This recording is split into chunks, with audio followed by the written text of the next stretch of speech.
오늘은 베드로전서 17번째 시간입니다. 설교의 제목은 영적 전투를 하는 그리스도인의 자세라고 정했습니다. 오늘 본문의 말씀은 죄에 대해서 우리는 지금 영적으로 전투를 하고 있다. 그러니까 그리스도와 같은 생각으로 무장하라는 그런 말씀입니다. 예수님께서는 우리의 모든 죄를 제거하시기 위해서 십자가의 고난을 우리와 같은 육체로 감당하셨습니다. 죽으셨습니다. 그리고 성경대로 3일 만에 부활하셨습니다. 이 사실을 우리는 믿기 때문에 여기에 모여 있습니다. 이 자리는 지금 예수님을 나의 구원자로 고백하는 그런 사람들이 모여 있습니다. 그래서 우리는 교회라고 합니다. 예수님께서 머리가 되시고 우리는 예수님의 몸의 작은 지체들입니다. 예수님께서 우리를 부르시면 우리의 몸은 하늘로 올라가서 영원히 예수님과 함께 있게 됩니다. 이것이 우리의 복된 소망입니다. 여러분은 자신이 하나님의 자녀라고 생각하고 믿으십니까? 그렇다면 여러분은 성령을 받은 것입니다. 어떻게 알 수 있습니까? 로마서 8장 16절에 성령께서 친히 우리 영과 더불어 우리가 하나님의 자녀인 것을 증언하십니다. 우리가 구원받았을 때 성령님께서 우리 안에 들어오셨습니다. 우리가 이 땅에서 살아가는 동안 성령님께서 항상 함께 하십니다. 우리의 기분과 우리의 감정과 우리의 현 상태와 무관하게 성령님은 결코 우리를 떠나지 않으십니다. 예수님의 고난은 성도들이 앞으로 감당해야 될 그러한 고난의 본을 보여주신 것입니다. 그래서 성경은 성도들한테 너희도 같은 마음, 같은 생각으로 무장하라고 권면을 하십니다. 여기서 무장하라는 그 말은 갑옷을 입으라는 그런 말입니다. 우리가 입어야 될 갑옷은 바로 그리스도와 같은 마음, 그리스도와 같은 생각입니다. 예수님께서는 죄 없이 고난을 받으시면서도 핍박하는 자를 대항하지 않으셨습니다. 고통 가운데 인내하시면서 모든 사람을 대해서 온유함을 잃지 않으셨어요. 예수 그리스도의 피 흘리심으로 속죄받은 우리 성도들도 더 이상 죄의 권세 아래 있지 말고 예수님과 같은 인내와 온유의 마음으로 무장해야 됩니다. 그리고 선하고 순수한 양심을 가져야 됩니다. 우리는 예수 그리스도를 알기 전에는 어땠습니까? 죄를 지어도 이것이 죄라는 생각조차 하지 못했습니다. 간혹 가다가 양심이 나를 찔러도 그냥 무시하고 살았습니다. 그런데 초대교회 때 이방인은 어땠습니까? 오늘 본문에 보니까 식욕과 정욕과 과음과 환락과 연애와 가증한 우상숭배 같은 이런 행위를 하면서도 이것이 죄라고 전혀 생각하지 못했습니다.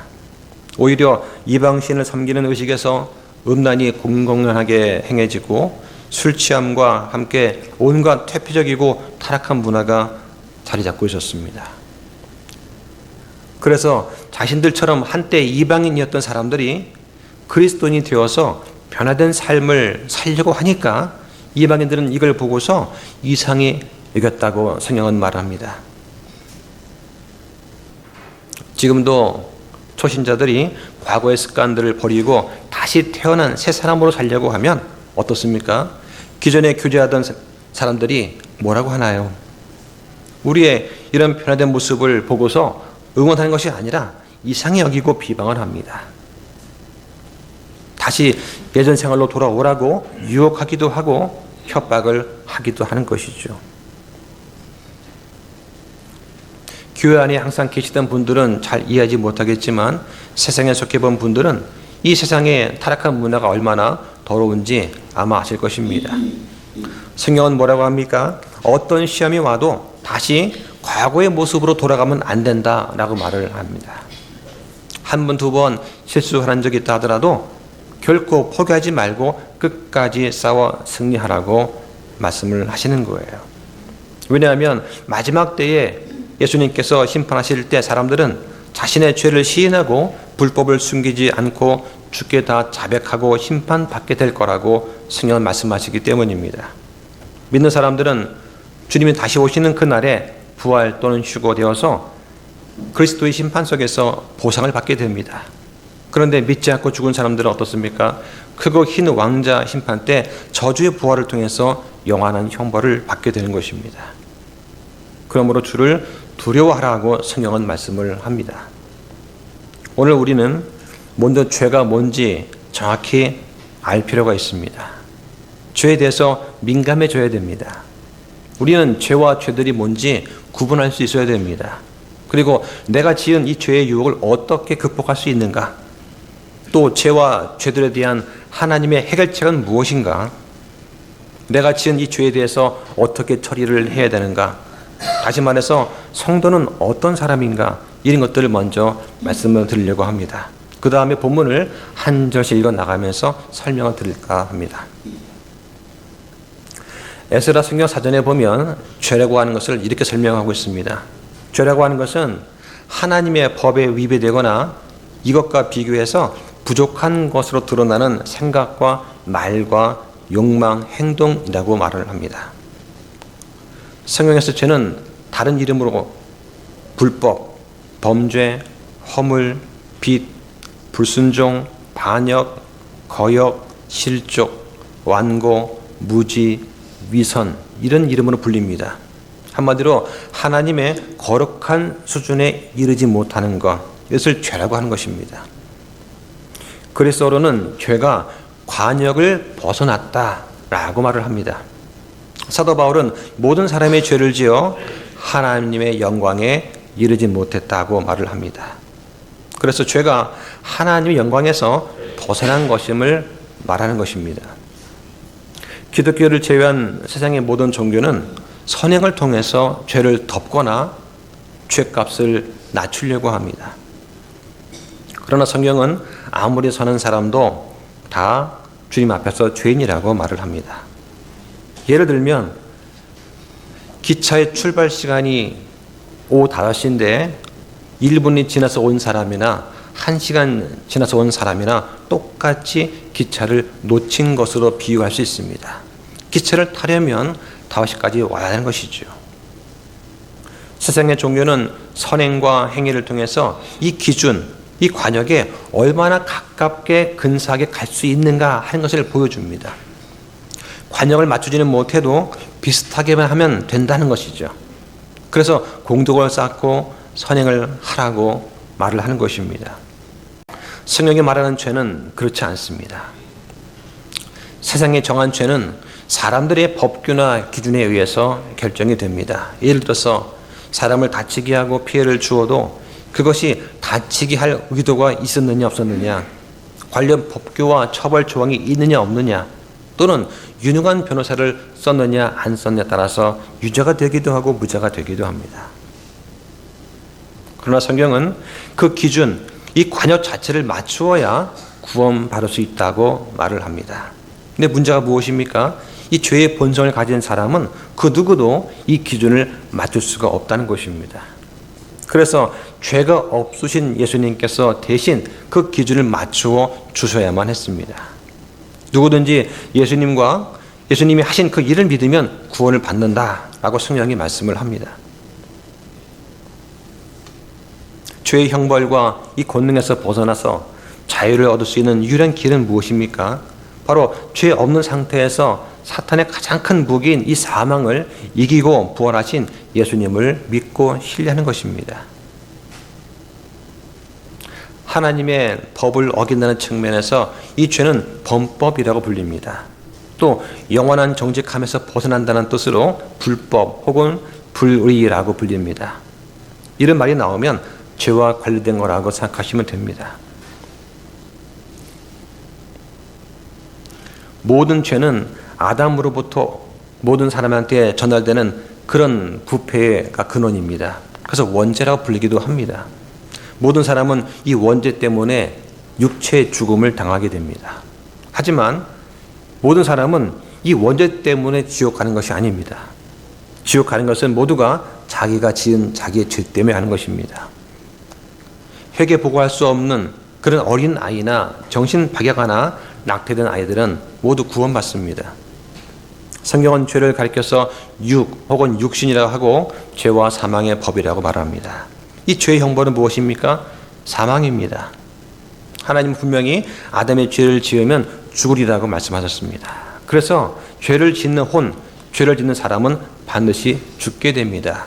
육체적인 죽음을 맞는 것이죠. 사도 바울은 이 죄를 알지도 못한 예수님께서 우리를 위해서 속죄 헌물이 되신 것, 이거를 하나님께서 기뻐하셨다라고 말씀을 합니다. 한번 찾아보겠습니다. 고린도 후서 5장 21절 보시죠. 하나님께서 죄를 알지 못한 그분을 우리를 위해 죄가 되게 하신 것은 우리가 그분 안에서 하나님의 의가 되게 하려 하심이라. 예수님께서 죽는 그 순간에 죄가 되게 하심으로써 하나님의 공의가 만족이 되는 것입니다. 자, 하나 더 보겠습니다. 이사야 53장 10절 보시죠. 그러나 그를 상하게 하는 것이 주를 기쁘게 하였으므로 그분께서 그를 고통에 두셨으니 주께서 그의 혼을 죄로 인한 헌물로 삼으실 때에 그가 자기 씨를 보고 자기 날들을 길게 할 것이며 또 주의 기쁨이 그의 손에서 번창하리다 하셨습니다. 여기서 그를 상하게 하는 것이 주를 기쁘게 하였다라고 말을 합니다. 이걸 보고서 예수님께서 십자가에 달려 고통받고 돌아가신 것을 아버지께서 기뻐하신 것입니다. 그래야만 아버지의 공의에 만족이 되고 또 아버지의 사랑으로 많은 인류가 구원받을 수 있기 때문입니다. 여기 보니까 그가 자기 씨를 보고 했습니다.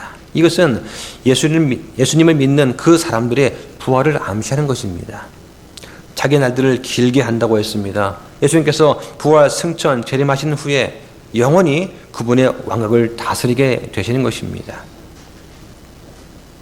유대인들은 자녀 교육을 할 때 뭐라고 말을 하냐? 죄에 대해서 민감해져라. 그리고 죄를 두려워하라. 이렇게 가르칩니다. 믿는 사람이라면 죄를 두려워하지 않는 사람은 아마 없을 것입니다. 그리고 믿지 않더라도 지각과 양심이 있는 사람들은 누구나 죄를 두려워합니다. 그런데 유대인들, 특히 랍비들이 제자를 가르칠 때에 죄에 대해서 두려워하라 가르친다고 합니다. 그 왜 그러냐? 죄를 지으면 벌을 받을까 봐 두려운 것이 아니라 하나님의 사람이 되어서 아주 작은 죄라도 범했을 때 이걸 통해서 아버지 하나님을 욕되게 할까 봐 그 죄 자체를 두려워하게 했다라고 합니다. 이 사실을 어릴 때부터 가르친다는 거예요. 그래서 유대인들이 복을 받은 민족입니다. 우리는 이 죄와 죄들이 뭔지 잘 알고 구분할 수 있어야 됩니다. 죄라고 하는 것은 단수로 영어 sin입니다. 이 죄는 죄의 뿌리이고 죄의 근원이에요. 그리고 우리를 죄로 이끌어가는 성향입니다. 이 죄라는 말이 성경에 442회가 나옵니다. 복수로 죄들, 영어로 sins라고 합니다. 이건 죄의 뿌리에서 나온 열매예요.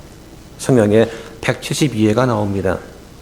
예수님께서는 근본적으로 이 죄를 용서하고 제거하기 위해서 오셨습니다. 한번 찾아볼까요? 요한복음 1장 29절 보시죠. 다음 날 요한이 예수님께서 자기에게 오시는 것을 보고 이르되 세상 죄를 제거하시는 하나님의 어린 양을 보라 했습니다.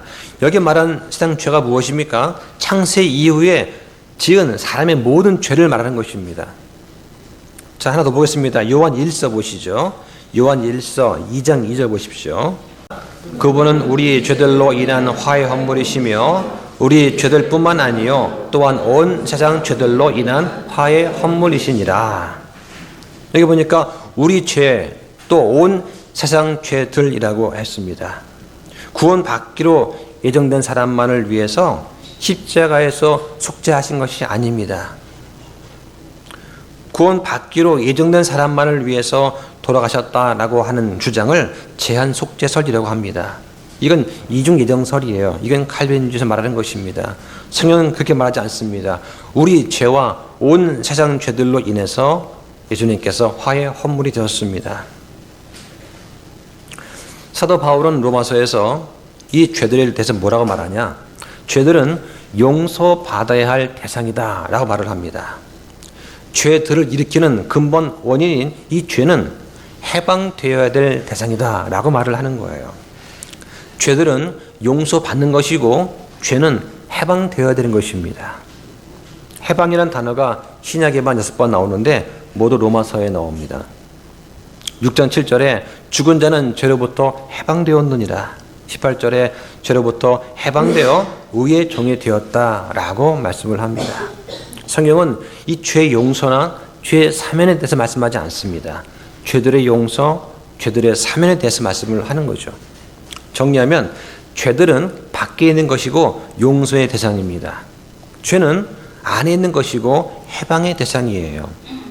죄는 나무고 죄들은 열매라고 할 수가 있습니다.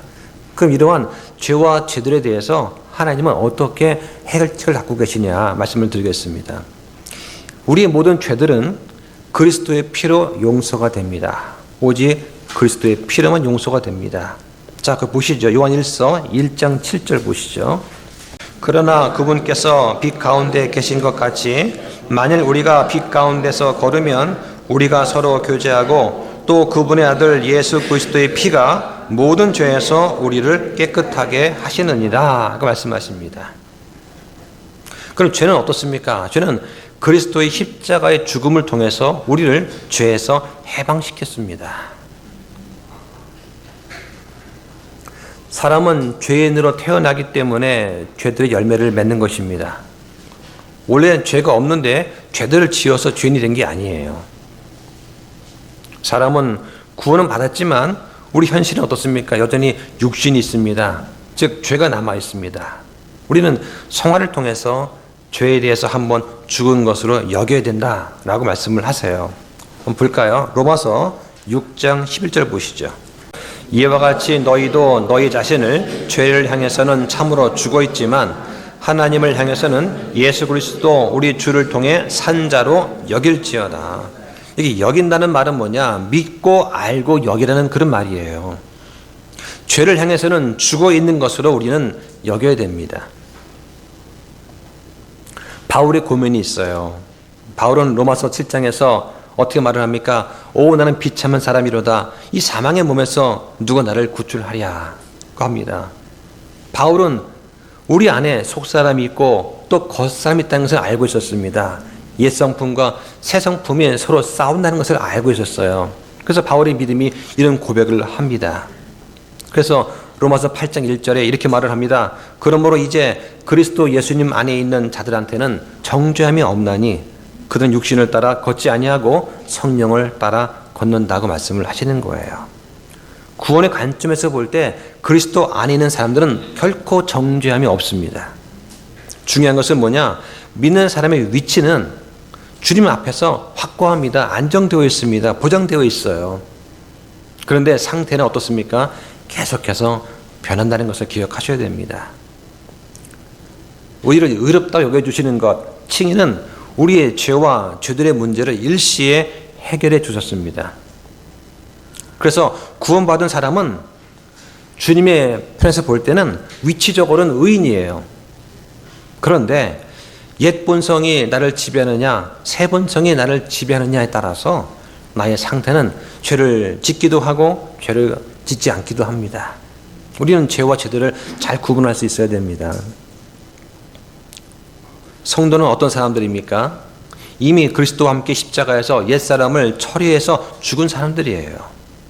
찾아보겠습니다. 갈라디아서 2장 20절 보시죠. 내가 그리스도와 함께 십자가에 못 박혀 있으나 그럼에도 불구하고 사노라. 그러나 내가 아니요 그리스도께서 내 안에 사시느니라. 나는 지금 내가 육체 안에서 사는 삶을 나를 사랑하사 나를 위해 자신을 주신 하나님의 아들의 믿음으로 사노라. 자, 내가 그리스도와 함께 십자가에 못 박혀 있다고 말을 합니다. 네.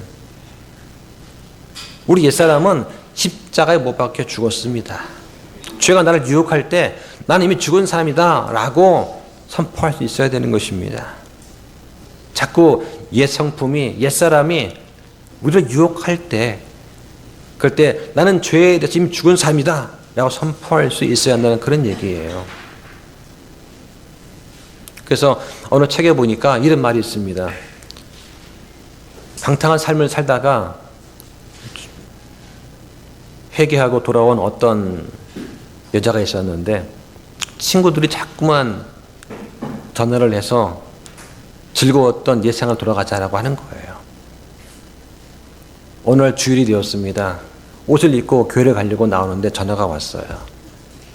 그러면서 나 누군데 좀 만나고 싶다. 즐거웠던 옛 생활로 한번 즐겨보자. 그때 이 자매가 뭐라고 했느냐. 당신이 찾고 있는 그 사람은 이미 십자가에 죽었습니다. 죽은 사람이니까 찾지 마세요. 하고 전화를 끊었다는 것이죠. 그런 단호함이 있어야 됩니다. 세상의 관계를 끊게 되면 나한테 당장 닥쳐오는 불이익과 사회적 관계 단절이 있을 것입니다.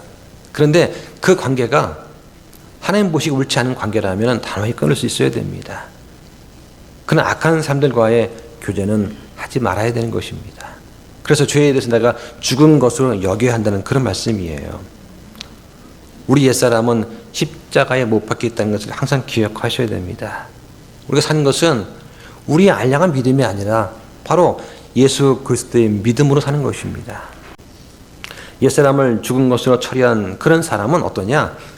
바로 새 사람인데 결코 죄를 지을 수 없다라고 성경을 말을 합니다. 자, 또 볼까요? 로마서 6장 6절 보시죠. 우리는 이 사실을 아노라. 즉 우리의 옛사람이 그분과 함께 십자가에 못 박힌 것은 죄의 몸이 멸절되어 이제부터는 우리가 죄를 섬기지 아니하게 하려 함이니 이는 죽은 자가 죄에서 해방되었기 때문이라. 그 말씀하세요. 이 사실을 안다. 이 사실이 뭐냐면 옛사람과 새사람의 신분의 차이를 안다는 말이에요.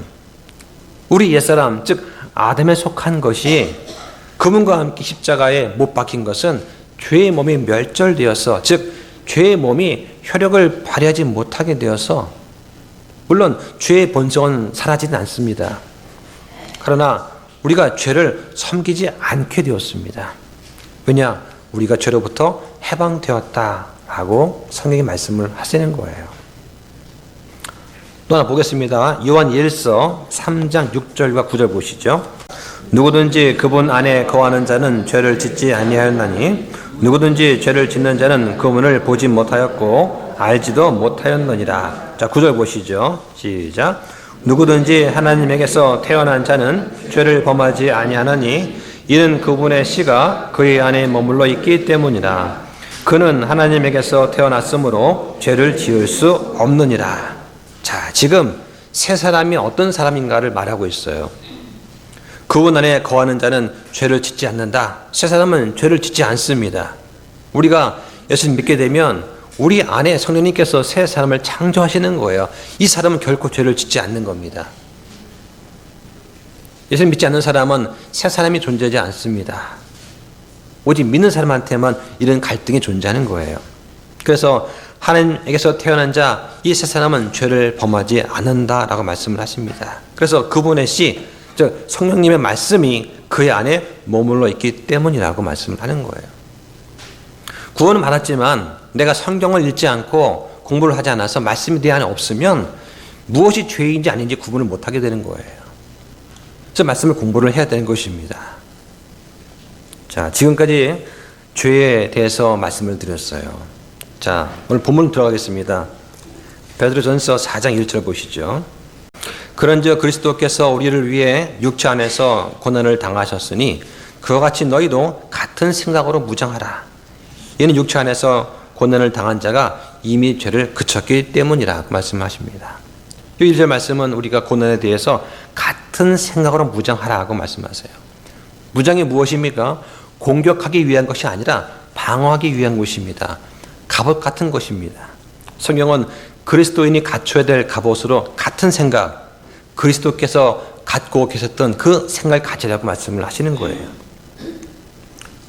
앞에 3장 18절에 보면은 그리스도께서 죄들로 인해 한 번 고난받으사 의로운 자로서 불의한 자들을 대신하셨다고 말씀하십니다.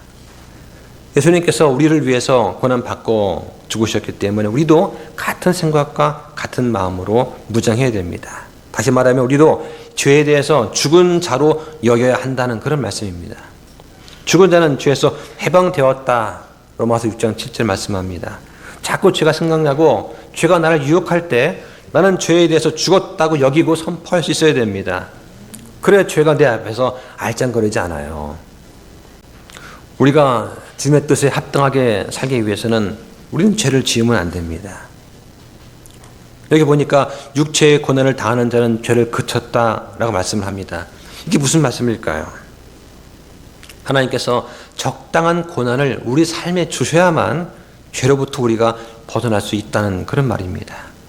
그러지 않고 항상 만세 형통하고 항상 평안만 있으면 죄의 올가미에 걸려들어서 우리가 주님 뜻에 합당하게 살 수 없게 된다는 그런 말씀입니다. 여러분 가운데 몸에 고통이 있습니까? 가족 간의 갈등이 있나요? 이건 저주가 아니라 축복일 수 있습니다. 이런 고난을 통해서 우리가 주님께 매일 나가서 기도하고 주님께 간구할 수 있는 것입니다. 이런 것을 예방주사 맞는 것에 비유할 수가 있습니다. 하나님은 바울한테 여차하면 교만이라는 병에 걸리게 될까봐 예방주사를 미리 놓아주었어요. 바울이 이렇게 증언합니다. 계시들이 넘침으로 말미암아 내가 분량 이상으로 높아지지 않게 하시려고 주께서 내게 육체 안의 가시 곧 사탄의 가시를 사잔을 주사 나를 치게 하셨다. 그래서 내가 분량 이상으로 높아지지 않게 하려고 하심이라고 증언을 합니다. 대부분 사람은 구원받은 나면은 무엇이 깨끗한 것이고 무엇이 더러운 것인지 알지 못합니다. 하나님께서 어떤 것을 거룩하다고 하시고 어떤 것을 부정하다고 하시는지 알지 못합니다. 바울은 로마서 7장에서 율법을 통하지 않고서는 죄를 알지 못한다라고 증언을 합니다. 성경이 없으면 하나님의 정확한 기준을 알 수가 없게 되는 것입니다. 사람들은 그래서 구원 받았음에도 각자 자기의 기준대로 살게 되는 것이죠. 그래서 교회 안에 육신에 속한 그리스도인이 넘치는 것입니다. 성경은 무엇이 바른 것이고 무엇이 잘못된 것인지 보여줍니다. 사람이 어떻게 깨끗해질 수 있습니까? 성경을 읽고 주님께서 말씀하시는 더러움이 무엇인지 알아야 됩니다. 예수님께서는 우리를 성경을 통해서 깨끗하게 해주십니다. 우리가 기도하고 성경을 읽고 연구할 때 우리를 도와주십니다. 이걸 통해서 순수한 말씀의 저주로 우리가 성장하기를 예수님은 원하시는 거예요. 자, 본문 2절 보십시오. 그러므로 그는 육체 안에 거할 자기의 남은 때를 더 이상 사람들의 정욕에 따라 살지 아니하고 하나님의 뜻에 따라 살아야 하리라. 성령으로 다시 태어난 사람, 즉 새 사람은 어떻게 살아야 합니까? 지금까지 내 뜻대로 내가 하고 싶은 걸 하면서 살아왔다면 이제 육체 안에 남은 때를 어떻게 살아야 할까요? 한번 고민해 보시기 바랍니다. 주님 만나기 전에는 내 뜻대로 살았습니다. 이제 구원 받았습니다. 그럼 이제는 남은 삶을 주를 위해서 살아야 하지 않겠습니까? 나 자신과 가정을 위해 살 때는 진짜 아둥바둥 거리면서 힘겹게 살았습니다. 근데 주를 위해서, 성도를 위해서 살아보니까 세상이 다르게 보입니다. 내가 가장 잘하는 것, 내가 가지고 있는 것으로 교회를 섬기는 것입니다.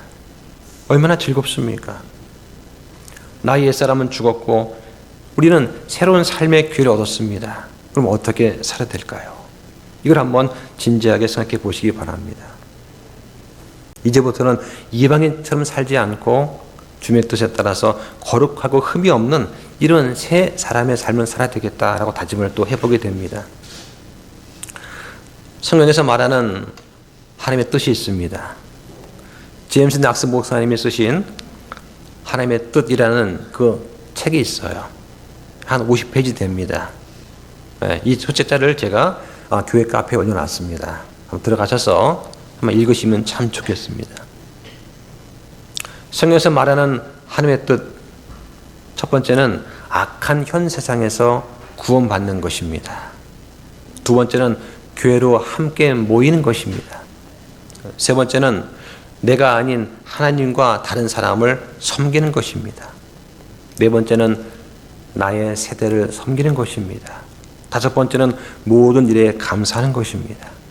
여섯 번째는 잘 행함으로 어리석은 사람들의 그 입을 재갈을 물리고 잠잠하게 하는 것입니다. 일곱 번째는 선을 행함으로 고난 받는 것입니다. 8번째는 우리가 거룩히 구별되는 것입니다. 9번째는 예수님을 위해서 내가 받은 성령의 선물을, 은사를 사용하는 것입니다. 10번째는 우리가 서로를 위해서 중보하는 것입니다. 이것이 성경에 분명히 나타난 하나님의 뜻입니다. 자, 그 다음 3절 보시죠. 이는 우리가 세격과 정욕과 과음과 환락과 연회와 가증한 우상 숭배 속에서 걸어 이방인의 뜻을 이룬 것이 우리 삶에 지나간 때로 우리에게 족하기 때문이라고 하십니다. 우리는 과거에 어떤 사람이었습니까? 한번 생각해 보시기 바랍니다. 주님을 만나기 전에 나는 어떤 인물이었을까요? 가족한테만 물어보시기 바랍니다. 내가 그랬었어? 내가 그런 존재였나 싶을 정도로 많이 바뀌었을 것입니다. 이스라엘은 한때는 노예였습니다. 이집트라는 땅에서 이스라엘은 종이었다고 성경은 말씀합니다. 또 바울은 신성 모독하는 자였습니다. 내가 전에는 신성 모독하는 자요, 핍박하는 자요, 해를 끼치는 자였다라고 바울은 고백을 합니다. 이방인들은 어떤 사람입니까? 요한일서 2장 16절에 보면 육신의 정욕과 안목의 정욕과 인생의 자랑으로 살아가는 그런 사람들입니다. 이방인들은 이러한 육신의 정욕과 안목의 정욕과 인생의 자랑을 위해 살아온 그 삶이 우리 삶에 지나간 때로 족하다. 그렇게 여기라고 성경 말씀합니다. 솔로몬은 전도서에서 이렇게 말을 합니다. 우리가 전체 일의 결론을 들을지니 주를 두려워하고 그분의 명령들을 지킬지어다. 이것이 사람의 온전한 의무다 라고 말을 합니다. 전도서에서 이 솔로몬 선포자는 인생을 어떻게 살아갈 것인가 하는 문제에 대해서 한 진리를 발견하게 됩니다. 그리고는 하나님을 두려워하고 그분의 명령을 지켜라. 이것이 사람의 온전한 의무라고 말을 합니다. 솔로몬은 이 결론을 얻기 위해서 모든 것을 해보았습니다. 평생 행할 좋은 일이 무엇인가를 알기 위해서 부귀영화도 추구해보았고 쾌락도 추구해보았습니다. 웃음과 기쁨과 마음이 원하는 대로 살아보았습니다. 그런데 그것들은 지나간 한때로 끝내야 하는 것이지 사람이 평생 행할 좋은 것은 아니었다라고 솔로몬은 고백을 한 것이죠. 자, 오늘 보면 4절 보겠습니다. 자, 4절 함께 읽어보실까요? 자, 시작. 이 점에서 그들이 너희가 자기들과 함께 다름질하여 동일하게 과도한 방탕에 이르지 아니함을 이상히 여기며 너희를 비방하나. 이런 비방 들어보신 적 있으십니까? 이런 비방을 들어보지 않으셨다면 아마 온 가족이 모태신앙 집안이었던가 아니면 좋은 사람들하고만 교제했을 것입니다. 누구든지 이방인의 삶을 살다가 그리스도인이 되면 이런 비방을 꼭 듣게 됩니다. 구원받지 못한 사람들은 성도의 변화를 이해하지 못합니다. 그래서 가정폭력과 붕괴와 이혼과 테러와 살인과 사기와 이런 것들을 그냥 가볍게 여깁니다. 이런 일이 언제 시작이 되었습니까? 창세기 6장 12절에 보니까 타락한 천사들이 이 땅에 내려와서 셈의 딸과 결혼해서 거인을 낳았을 때부터 시작이 되었습니다. 그래서 창세기 6장 13절에 보면은 모든 육체의 끝이 내 앞에 다가왔으니 이는 땅이 그들로 인해 폭력으로 가득 찼다라고 말씀을 하십니다. 우리가 그들과 함께 하지 않으면 이상히 여기고 비방한다고 성경이 말을 합니다. 그런데 성도는 세상 사람들을 두려워해서는 안 되는 것입니다. 이런 비방은 그리스도인한테 하는 것이 아니라 하나님을 비방하는 것입니다. 우리에 대한 비방은 우리한테 하는 것 이게 이전에 주한테 하는 것입니다. 결국 주님께서 살아있는 자들과 죽은 자들을 심판하실 것입니다. 오늘 본문 5절 보시죠. 그들은 살아있는 자들과 죽은 자들을 심판할 준비가 되신 분께 회개 보고를 하리라고 하십니다. 여기 보면 살아있는 이라는 그 단어에 영어 성경에 보면 더 quick이라고 되어 있습니다. 신약시대에는 이 quick이라는 단어가 빠르다는 뜻이 아니라 살아있다는 뜻으로 사용되었습니다. 그래서 살아있는 사람들은 누구냐? 구원받은 사람. 이 사람들은 그리스도의 심판석 앞에 서게 됩니다. 이 심판석엔 누가 서게 됩니까? 오직 자신의 죄값을 다 치른 사람만 서게 됩니다. 다시 말해서 예수님을 믿고 구원받은 사람들만 이 심판석 앞에 서게 되는 것입니다.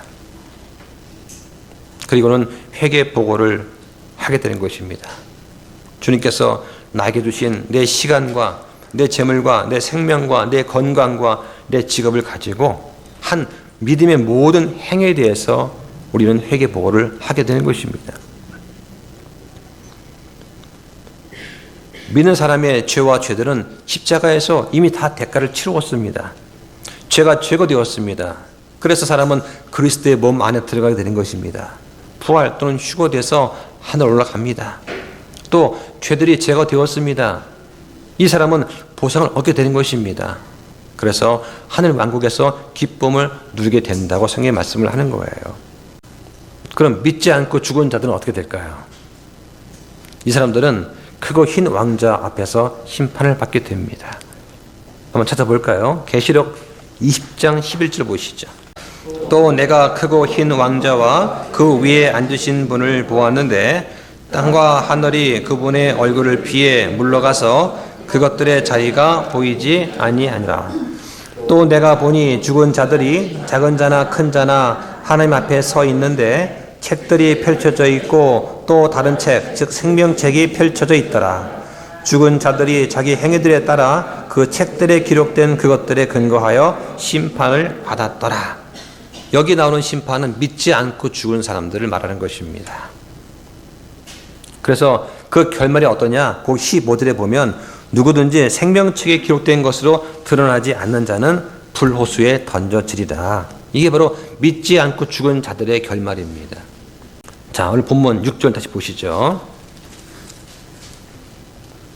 이런 까닭으로 죽어 있는 자들에게도 복음이 선포되었나니 이것은 그들이 육으로는 사람들을 따라 심판을 받으나 영으로는 하나님을 따라 살게 하려 함이라. 이 말씀은 좀 주의해서 잘 봐야 됩니다. 혼동할 수가 있어요. 여기 이런 까닭으로 했습니다. 즉 모든 것을 회개 보고 해야 함으로 하는 뜻입니다. 죽어있는 자들에게도 복음이 선포되었나니 이 말씀을 가지고 이미 죽은 자들한테 한 번 통, 두 번째 기회가 있을 거라고 생각하면 안 됩니다. 이게 천주교 교리예요. 천주교에서는 사람이 죽으면 연옥에 가 있다가 살아있는 가족이나 친구나 친척이 그를 위해서 기도를 하면 이게 응답이 돼가지고 연옥에서 천국 간다고 하는데 그렇지 않습니다.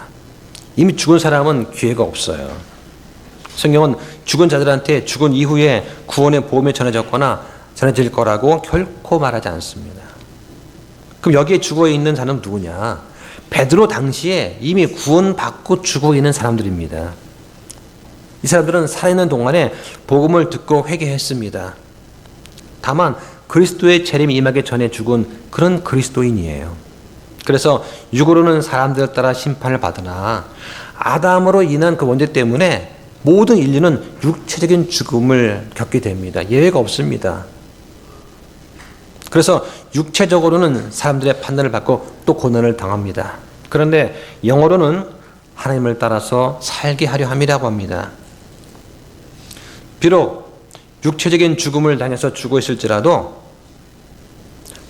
이 사람들은 하나님과 더불어서 영으로는 영원히 살고 있다는 것을 말해주는 거예요. 다시 말해서 그리스도인들은 육체로는 죽임을 당할 수 있습니다. 그런데 영어로는 복음이 주는 생명력으로 하나님과 더불어서 영원히 살 수 있다 하는 그런 뜻이에요. 믿는 사람도 육체적으로는 죽지만 그들의 영은 영원히 하늘 왕국에 거하고 있습니다. 그래서 주님 다시 오실 때 이 부활로 완전한 구원을 이루고 하늘 왕국에서 하나님과 함께 영원히 산다라고 성경은 말씀을 하는 거예요. 자, 말씀을 정리하겠습니다. 오늘 본문에서 하나님께서 주시는 말씀은 우리가 영적인 전투를 하는 그리스도인으로서 갖춰야 될 자세가 있다. 그 자세를 네 가지를 말합니다. 첫째는 그리스도의 마음으로 무정을 해야 됩니다. 기꺼이 고난 당하고자 하는 그런 마음과 태도를 갖는 것을 말하는 것입니다.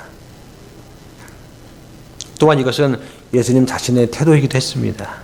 그리스도께서도 우리를 위해 고난을 당하심으로 우리한테 본을 남기사 우리가 주님의 발자취를 따라오게 하셨다고 말씀을 합니다. 그럼 왜 고난을 감수해야 됩니까? 여기에 두 가지 이유가 있습니다. 하나는 그리스도께서 우리를 위해 육체 안에서 고난을 당하셨기 때문입니다. 이걸 통해서 죄들에 대해서 죽은 우리가 살아서 의에 이르게 하신다고 말씀을 하는 거예요. 또 하나는 육체 안에서 고난을 당한 자가 이미 죄를 그쳤다라고 말을 합니다. 그리스도를 위해서 고난을 겪는 사람은 죄가 내 삶을 지배하도록 허용하지 않을 것입니다. 죄가 유혹을 해도 넘어가지 않고 굴복하지 않을 수가 있는 것입니다.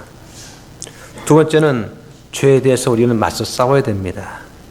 지금 우리는 어떤 것에 살고 있습니까? 영적인 전투가 벌어지는 그런 전쟁의 한가운데 살고 있습니다. 우리는 지금까지 이방인의 뜻을 행하기 위해서 우리의 생애를 충분히 낭비했습니다. 이제 남은 인생을 우리는 주님의 뜻을 위해서 살아가야 합니다. 그러려면 성령 충만함으로 새 사람의 소욕을 따라서 살아야 하는 것입니다. 영적인 전투는 우리 안에서 시작이 된다는 것을 기억하시기 바랍니다. 그래서 육체를 십자가에 못 박고 몸의 행실을 죽이는 이런 일에 우리 전투적이 되어야 됩니다. 그래야 영적인 강인함을 우리는 얻을 수 있을 것입니다. 우리가 보통 십자가를 진다라고 말을 하죠. 그러면서 내가 처해 있는 고난과 역경을 십자가라고 보통 하는데 그렇지 않습니다. 사람들은 자기가 좋아서 결혼해 놓고 배우자가 나의 십자가라고 말을 합니다. 그건 십자가가 아닙니다. 십자가를 짓는 그 말의 참뜻이 뭐냐? 내가 그 일을 그리스도의 이름으로 질 때만 십자가가 되는 거예요. 하나님의 이름으로 내가 그 일을 하게 될 때 그때 십자가가 되는 것입니다. 그럴 때 우리는 세 가지를 알 수 있게 됩니다. 그리스도의 이름으로 고난을 감당하게 되면 이 고난이 감당할 수 있다는 것을 알게 됩니다. 십자가가 질만한 것이구나 하는 것을 알게 되는 것이죠. 그리고 그 고난이 은혜라고 하는 것을 알게 됩니다. 이걸 알아야 영적 전투에서 우리가 승리할 수 있습니다. 세 번째로 영적인 전투를 하다 보면 중상을 입을 가능성이 있다는 것을 기억을 해야 됩니다. 중상을 입을 수 있어요. 이전 동료와 친구들이 우리를 이상하다 생각합니다. 우리를 비방합니다. 자기들과 함께 하지 않는다고, 그들의 죄에 동참하지 않는다고 우리를 비난하는 것이죠. 그럼 우리는 왕따를 당할 수 있습니다. 친교 모임에서 배제를 당할 수도 있어요. 그런데 그리스도로 인한 비방을 받을 때 예수님께서는 오히려 기뻐하라고 말씀을 하십니다. 마태복음 5장 12절에 기뻐하고 크게 즐거워하라. 하늘에서 너희 보상이 크다고 말씀하십니다. 그러면서 전에 있던 대언자들은 이같이 핍박하였느니라고 말씀을 하세요. 우리는 하나님의 자녀입니다. 우리는 성령으로 다시 태어났습니다. 성령님께서 친히 우리 영과 더불어서 우리가 하나님의 자녀인 것을 증언하십니다. 근데 문제가 뭡니까? 이게 가끔 오락가락하는 거예요. 그런 것 같기도 하고 아닌 것 같기도 하고 합니다. 그래서 우리가 교회에 모여서 말씀을 듣고 교제하고 서로 권면하고 위로하는 것입니다. 마지막으로 우리는 살아있는 자들과 죽은 자들을 심판을 오시는 그런 하나님이 계시다는 것을 우리는 믿어야 됩니다. 심판자가 계시다는 것으로 우리는 위로를 받아야 됩니다. 하나님은 공의로 판단하십니다. 스스로 원수를 갚지 말고 주님의 진노하심에 맡기시기 바랍니다. 오히려 원수가 줄이거든 그를 먹이고 목 마르거든 마실 것을 주면서 그의 머리 위에 불타는 숯을 쌓기를 원하십니다. 이렇게 할 때 우리는 선으로 악을 이기는 그러한 그리스도인이 될 수 있습니다. 다 그런 분 되시기를 주님 이름으로 축원합니다. 기도 마치겠습니다.